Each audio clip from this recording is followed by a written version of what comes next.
the 18th Aviation Company is made up of a Huey platoon, a Kiowa platoon, and a Chinook platoon. The latter part of 1972. One day, and it was around the 1st of October or so of 1972. The Chinook had gone up to Tonsanute Air Force Base to bring back some folks that were coming back from R&R or coming back from somewhere. And as they were coming back, and they were along the upper branch of the Mekong River, probably 10 or 15 miles southeast of Venlong, they were shot down by an SA-7 surface-air missile, and the helicopter was apparently was damaged so much by the SA-7 that the pilot was not able to auto-rotate the helicopter or get it safely on the ground. They just came down, and they hit right on the side of the Mekong River in the mud, and the force of the impact was so great that the entire helicopter went into the mud. And the only thing that was sticking up was the top of the rotor head. The rotor blades had been destroyed and everything else. Obviously, everybody on board was killed. I think there were about 12 or so people on the helicopter that were killed. The 2 pilots were from our unit. The door gunner and the 2 crew chiefs on board were from our unit. And the rest of the people, some of them were from the airfield. Some of them were coming back from R&R. Some of them were maybe coming down on some sort of a visit to the headquarters. But I remember on the recovery operation, they took another Chinook out there, and they hooked it on to the rotor heads, because a Chinook has two rotor heads. They hooked it onto the top of the rotor head, and the suction of that mud was so great on the remains of the helicopter in there that they could not pull it out of the mud.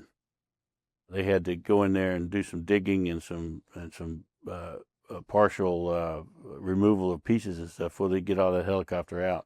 And it basically took it apart in pieces, getting it out of the mud.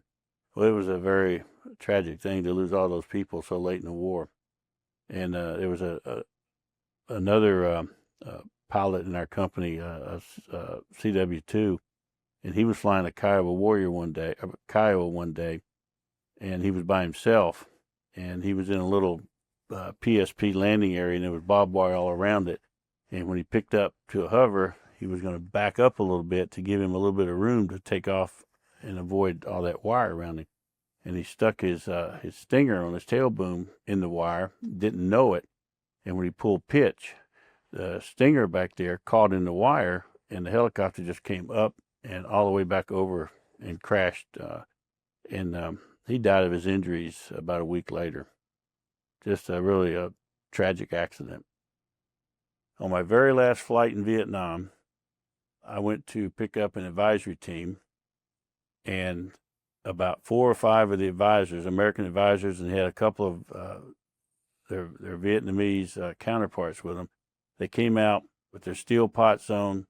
They had their flak jackets on. They had bandoliers of ammunition strapped around them, and they're carrying all kinds of weapons. And I'm sitting in a helicopter, my last flight in Vietnam, because I'm going home, and I'm looking over, and I'm seeing these guys come walking out. And I say, oh, no. And the captain or major, whoever it was, came up to me and showed me on the map, here's where we got to go.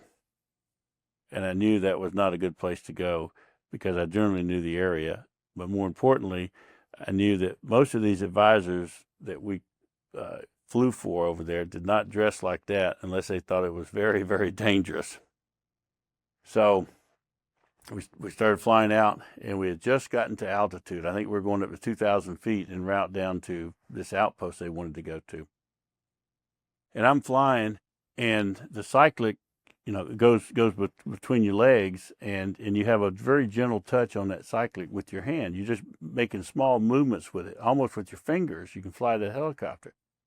And as I'm flying along, that cyclic starts making small movements back and forth. And I look down and look at it, and I'm thinking, what is this all about? And within about a minute and a half, that cyclic is going and hitting both of my knees, and I've got my knees spread apart 18 inches to 24 inches, and I can't stop that cyclic from banging back and forth from one knee to the next knee. And so I thought, something bad is going on. So I had to choice. Do I want to try to land here or get back? It's about a 5-minute flight back to that helipad that we came off of. And I chose to fly it back, thinking all along, how am I going to land this thing inside this wire on this little small helipad that's just wide enough to set the skids down on when the cyclic is banging both my legs back and forth.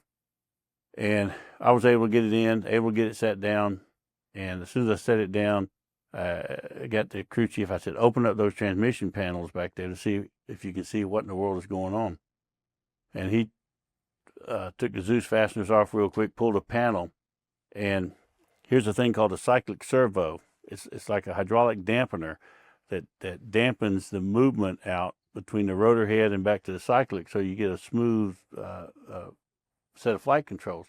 That thing had broken loose from the mount, and it was flopping up and down inside that transmission well.